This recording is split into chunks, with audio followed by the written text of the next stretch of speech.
4-ноябрь дүйшөмбү. Алыкул Осмоновдун үй музейи толук оңдоп түзөөдөн кийин кайрадан ачылды.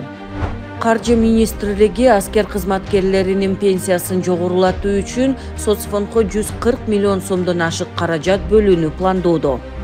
Нурлан Мотуев үй камагына бошотулду. Азимбек Бекназаров эч жака чыкпоо тыйылгаты менен камактан чыгарылды. Ал эми президенттик аппараттын жетекчисинин мурдагы орун басары Алмамбет Салиевдин камактагы мөөнөтү 4-январга чейин узартылды. Евро биримдик билим берүүнү колдоо үчүн Кыргызстанга 7 миллион евро грант бөлдү. Садыр Жапаров Азия өнүктүрүү банкынын вице-президенти Инмин Янды кабыл алды. Профсоюздар Федерациясы тарабынан 2 миллиард сомдон ашык мыйзам бузуулар аныкталды. Акылбек Жапаров Сити эл аралык банкынын делегациясы менен жолугушту. Унаасынын дөңгөлөгүн кышкыга алмаштырбагандар Сосновка, Чычкан, Арал постторунан өткөрүлбөйт. Жаңы авиакомпанияларды каттоо жана сертификат берүүгө мораторий киргизилди. Жарлыкка Садыр Жапаров кол койду. Туркиянын президенти Реджеп Тайып Эрдоган Кыргызстанга мамлекеттик сапар менен келди. 5-ноябрь шейшемби. Венгриянын премьер-министри Виктор Орбан Кыргызстанга расмий сапар менен келди. Транспорт министрлиги унаалардын айдоочуларына ашууларга кышкы дөңгөлөктөр менен гана чыгууну суранууда. Мамлекеттик лизингтик компания мамлекеттик жана муниципалдык ишканаларга жабдууларды берүүгө даяр.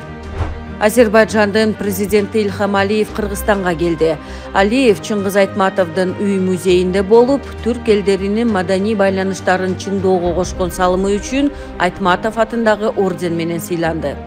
Реджеп Тайып Эрдоган Ата-Бейит комплексине гүл чамбар койду. Ошондой эле Эрдоган атындагы Бишкек мамлекеттик кыргыз-түрк достугу ооруканасына барды. Түндүк системасында жарандык абалдын актыларын алуу кызматы кошулду. Түндүк Кипрдин президенти Эрсин Татар Кыргызстанга келди.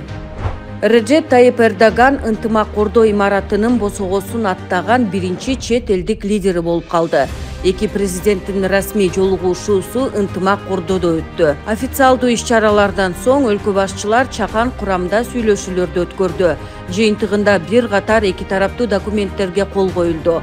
Арасынан эң маанилүү болгон Кыргызстандын Туркияга болгон мамлекеттик тышкы карызын кечүү жөнүндө макулдашуу. Садыр Жапаров Реджеп Тайып Эрдоганга биринчи даражадагы Манас орденин тапшырды. Кыргызстан Касса Миң эл аралык долбоорунун алкагында энергетикалык инфраструктура объектилерин курууну аяктады. Ош шаарында жаңы санитардык полигондун курулушу башталды. Өзбекстандын президенти Шавкат Мирзиёев Түрк мамлекеттер уюмунун кезектеги 11-чи саммитине катышуу үчүн келди. 6-ноябрь шаршемби. Венгриянын премьер-министри Виктор Орбандын Кыргызстанга болгон расмий сапарынын алкагында бир катар эки тараптуу документтерге кол коюлду. Ошондой эле Садыр Жапаров Виктор Орбанга түрк дүйнөсүнүн жогорку орденин тапшырды. Казакстандын президенти Касым Жомарт Токаев Кыргызстанга келди. Реджеп Тайып Эрдоган Садыр Жапаровга темир тулпар түрк электромобилин белекке берди. Садыр Жапаров болсо Туркиянын президентине аргымак белек кылды. Кыргызстан менен Венгриянын ортосундагы биргелешкен долбоорлорду ишке ашыруунун жүрүшү талкууланды. Бишкектеги мектептердин биринде окуучунун апасы мугалимди балдардын көзүнчө кагып ыйлаганга жеткирди. Билим берүү министрлиги кандай шартта болбосун мугалимди басмырлап, анын беделин түшүрүү жол берилгис көрүнүш экенин белгилеп, ата-энелерди мугалимдерге сый урмат менен мамиле жасоого чакырышты. Садыр Жапаров Дональд Трампты АКШнын президенти болуп шайланышы менен куттуктады.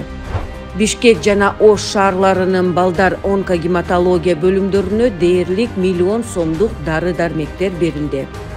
Садыр Жапаровдун төрагалыгы алдында Түрк мамлекеттер уюмунун 11-чи жыйыны өттү.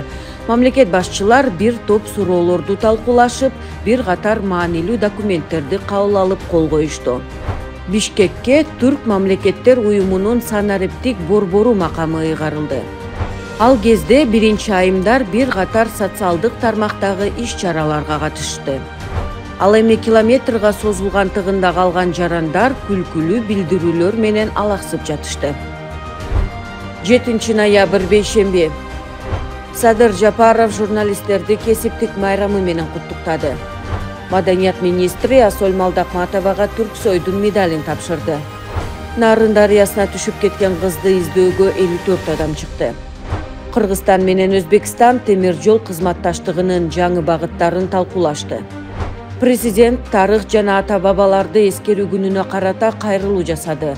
Ата-бабалардын элеси бизге ар дайым күч-кубат дем берсин. Көп этностуу биримдигибиз Кыргызстан үчүн жаркын келечектин өзөгү болсун деп айтылат кайрылууда. Мамлекеттик катчы Ата-бейит тарыхый мемориалдык комплексине гүл чамбар койду. Кыргызстандын 6 жогорку окуу жайы Азиянын эң мыкты университеттеринин катарына кирди. 8 ноябрь жума. Түрк мамлекеттер уюмунун желеги өзгөрүлдү. Бишкектин Горький көчөсүндөгү капиталдык оңдоо иштери аяктады. Бишкек Ошуна жолунун 127 чакырымына кар көчкү түштү. Президент Садыр Жапаров диний ишмерлер менен жыйын өткөрдү. Өзбекстандын супермаркеттеринде кыргыз балы сатыла баштайт. Бишкекте биринчи кар жаады. 9 ноябрь ишемби.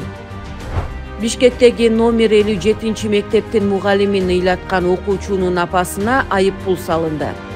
Министрлер кабинетинин төрагасы Акылбек Жапаров Нарын облусуна болгон жумушчу сапарынын алкагында бир катар социалдык жана инфраструктуралык долбоорлордун жүрүшү менен таанышты. Келерки аптада президент Садыр Жапаров эки өлкөгө Азербайжанга жана Сауд Аравияга иш сапары менен барат.